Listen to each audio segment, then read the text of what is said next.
গভীর সমুদ্রে ব্রিজের পিলার তৈরি করা একটি বিস্তারিত গাইড। গভীর সমুদ্রে ব্রিজ তৈরি করা প্রকৌশলের একটি অসাধারণ কীর্তি, আর এই ব্রিজ দাঁড়িয়ে থাকে শক্তিশালী পিলারের উপর। কিন্তু প্রশ্ন হল, সমুদ্রের গভীরে কিভাবে এই পিলারগুলো তৈরি করা হয়? আজকের ভিডিওতে আমরা এই প্রক্রিয়াটি স্ক্রেড ফর স্ক্রেড বুঝতে চলেছি।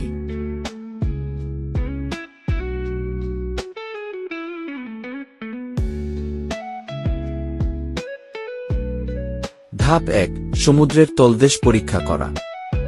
পিলার তৈরির আগে ইঞ্জিনিয়ারদের সমুদ্রের তলদেশের অবস্থা বুঝতে হয়। সোনার বা সিসমিক ওয়েব ব্যবহার করে মাটির স্তর, শিলার গঠন ও পানির গভীরতা মাপা হয়। এই ডেটা দিয়ে নির্ধারণ করা হয় পিলার কোথায় ও কত গভীরে বসবে।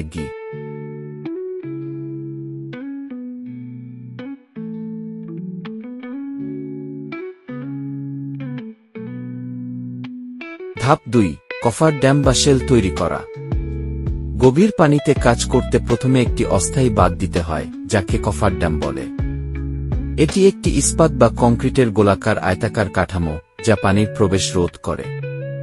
কফার ড্যামের ভেতরটা পাম্প করে শুকানো হয়, যাতে শ্রমিকরা শুকনো জায়গায় কাজ করতে পারে।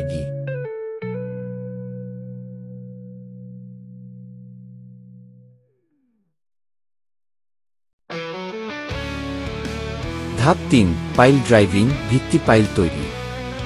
পিলারের ভিত্তি শক্ত করতে পাইল ড্রাইভিং করা হয়। ইস্পাত বা কংক্রিটের দীর্ঘ পাইলগুলো সমুদ্রের তলায় 100-200 ফুট পর্যন্ত পুঁতে দেওয়া হয়। কিছু ক্ষেত্রে ড্রিল শ্যাফট পদ্ধতিও ব্যবহার করা হয়, যেখানে গভীরে ড্রিল করে কংক্রিট ভরা হয়।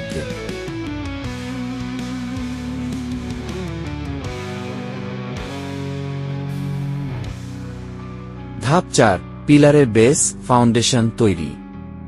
পাইলের উপর তৈরি করা হয় ফাউন্ডেশন। এতে ইস্পাতের রড, ওয়েবার বসিয়ে শক্ত কংক্রিট ঢালা হয়।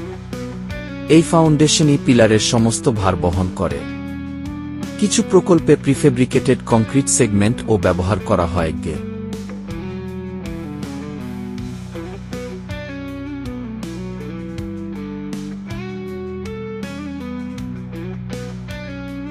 ধাপ 5, পিলার শ্যাফট তৈরি।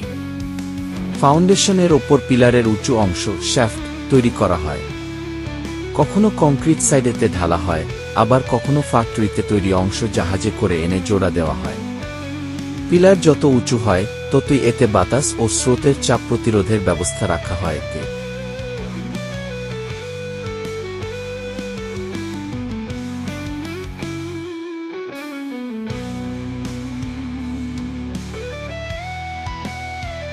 ধাপ 6, রক্ষণাবেক্ষণ ও সুরক্ষা। লবণাক্ত পানিতে পিলার ক্ষয় রোধ করতে epoxy coating, stainless steel cladding বা ক্যাথোডিক প্রোটেকশন ব্যবহার করা হয়। নিয়মিত ইন্সপেকশনও জরুরি।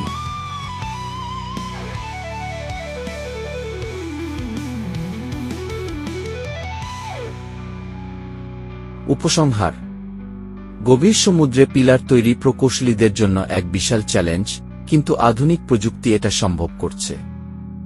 এই ভিডিওটি ভালো লাগলে লাইক করুন, শেয়ার করুন এবং কমেন্টে জানান আপনাদের মতামত। পরের ভিডিওতে আমরা ব্রিজের ডেক কিভাবে বসে তা নিয়ে আলোচনা করব। দেখার জন্য ধন্যবাদ।